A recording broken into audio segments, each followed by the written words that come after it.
রাজধানী সহ দেশের বিভিন্ন স্থানে তীব্র গরম পড়েছে। বিপণী বিতানগুলোতে কমেছে ক্রেতার ভিড়। তীব্র গরমে চরম দুর্ভোগে পড়েছেন রিক্সা চালক, দিনমজুর, নির্মাণ শ্রমিক, কুলি ও ক্ষুদ্র ব্যবসায়ীরা। তীব্র গরমের কারণে তারা চাহিদা মতো কাজ করতে পারছেন না। রাজধানীর বিভিন্ন পার্ক কিংবা ছায়াঘেরা স্থানে একটু বিশ্রাম নেওয়ার চেষ্টা করছেন। হাতিরঝিল এলাকায় চোখে পড়ে এমন দৃশ্য। কেউ বেঞ্চে বিশ্রাম নিতে গিয়ে ঘুমিয়ে পড়েছেন, আবার কেউ খোলা জায়গায় গাছের নিচে আড্ডায় ব্যস্ত। পাশাপাশি অলস সময় পার করতে দেখা গেছে অনেককে গাছের নিচে বসে লুডো খেলতে।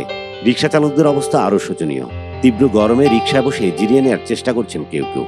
অন্যদিকে গরমে হাঁসফাঁস অবস্থায় অনেকে বেছে নিচ্ছেন ঠান্ডা পানি, আইসক্রিম, শসা, গাজর, আখের রস বা ডাব। বিক্রিও হচ্ছে। বিক্রেতারা জানান, অনেক গরম, রাস্তায় মানুষ কম। যারা চলাচল করছেন তাদের মধ্যে অনেকেই আখের রস, ডাব, ঠান্ডা পানি কিনছেন, তবে বিক্রি তেমন একটা নেই। এদিকে আজ দেশের বিভিন্ন স্থানে বৃষ্টির সম্ভাবনার কথা জানিয়েছিল আবহাওয়া অধিদপ্তর। পূর্বাভাসে বলা হয়, সকাল ৯টা থেকে আগামী ২৪ ঘন্টায় দেশের ৬টি বিভাগে বজ্রসহ বৃষ্টিপাতের সম্ভাবনা রয়েছে। এই বিভাগগুলো হলো ময়মনসিংহ, সিলেট, রংপুর, রাজশাহী, ঢাকা এবং চট্টগ্রাম। এতে অস্থায়ীভাবে দমকা হওয়ার সঙ্গে বিদ্যুৎ চমকানো বা বজ্রসহ বৃষ্টির আশঙ্কা রয়েছে, কিন্তু সকাল থেকে কোথাও বৃষ্টিপাতের খবর পাওয়া যায়নি।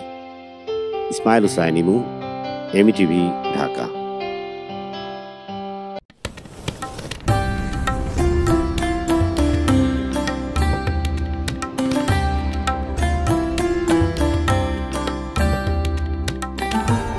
এমইটিভি, স্বাধীন বাংলার স্বাধীন কণ্ঠ।